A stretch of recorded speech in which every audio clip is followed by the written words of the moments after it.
This dispute in the early church, it seems like it's the first real major dispute, may seem like not a big deal to us, okay, circumcised, uncircumcised, we don't really care, we don't have any visceral reaction to that. But it's a fundamental thing. It was really, it was at the core of who the church is. And you might notice how important it is, because not only did Paul and Barnabas debate with him about it, they finally sent a delegation to Jerusalem about it. And the apostles at Jerusalem discussed it, debated it, and sent a letter back. So if this were a not important thing, I don't think all that would go on, So the importance of it is not so much whether one is circumcised or not, but whether the early church, should they still follow the Mosaic law, or did Jesus do something new? And over the years, the church decided that some of the Mosaic law was eternal, you might say. Do not kill, do not steal, the Ten Commandments, those kinds of things. Other things, the ritual things, were to be let go, because there was a new worshiping, And so the whole letter to the Hebrews, actually, scholars say, is written to Christians to convince them not to leave, not to go back to their Jewish worship and Jewish roots. And Paul to the Galatians, a big part of his letter to the Galatians is about this, about not going backwards, but keep going forwards, right? And so that's the first thing to notice, is that of the fundamental importance of this dispute, It's not just about circumcision, it's about, do we continue to follow the Jewish way, or do we follow this new way? And the church decided that Jesus had done something so radically new that a lot of the Jewish practices were to fall aside, be put aside. But the second thing that's of fundamental importance for us is the process by which this was decided.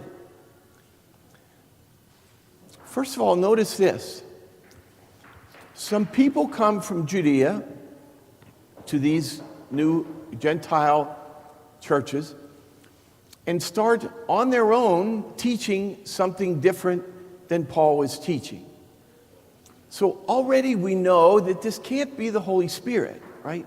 The Holy Spirit brings unity, not disunity. The one who brings disunity is the devil. Diabolos means to throw across, throw all over, right? But the Spirit unites, and the Spirit wouldn't teach one thing to one group and another thing to another group, right? We have Jesus on that. A house divided against itself cannot stand, right? And so, in our culture, where we tend to say, well, you have your truth, I have my truth, he has his truth, we can see that's not the church's understanding. That's not God, right? There is truth. And truth is Jesus, right? So some things can be wrong. Some things can pull people away from God. Some things can disrupt the community. And it's up to the church to discern what those things are. And why, you say, why not listen to these people, these Judeans that came down and started teaching them? Because they weren't sent, as we hear, Peter or James and Peter, they weren't sent from the apostles. Already in the early church, we see there's this understanding that Jesus handed something on to this group of men, these apostles, and something abided in them, that the Holy Spirit was going to work and teach through them, right? Teach everything we need to know. And again, that seems to us, that idea isn't as strong, because after the Protestant Reformation, so-called Reformation, we see now that something else. Even Catholics think, well, I should be able to make up my own mind about this or that or something. And that's true if you're talking about like what job I should take or whatever, you know. There are things that people, either individuals or groups, are competent to make decisions about. But not about doctrine. Not about the holy practices of worship, say, for instance. Because we understand those have to come from God. We have to be taught those things, right? And so after the debate, you know, the apostles send this letter. You know. These are the things that are important, and for us, again, I'm not even going to talk about them, why important about not eating blood and et cetera, strangled animals, et cetera.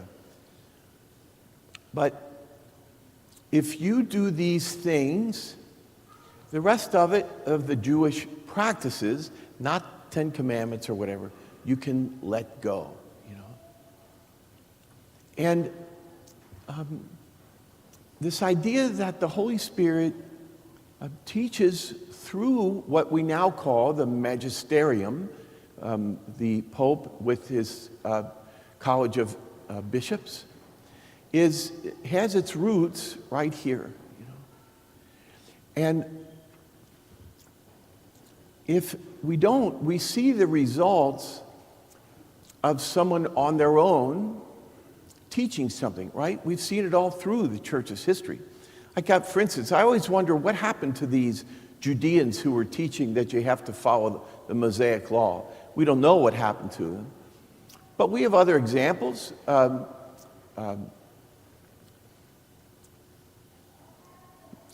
People who taught that, for instance, Jesus wasn't really God, he's just the highest human being, you know? Or people taught all kinds of things.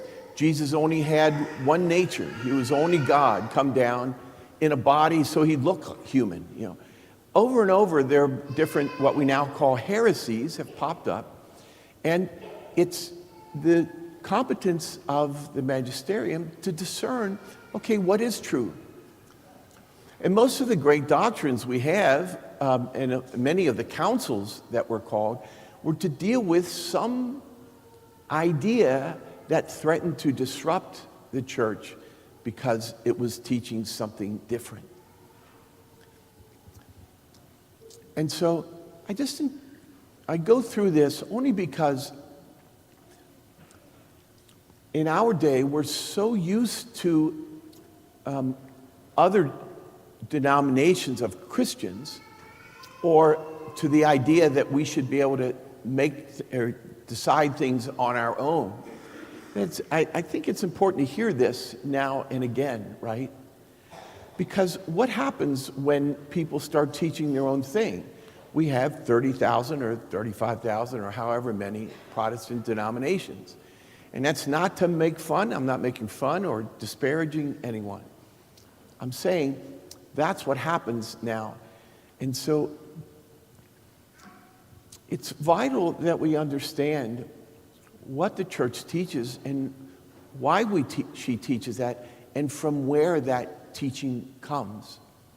And if we hold fast to that truth, then we will stay in union in the church and with the Holy Spirit.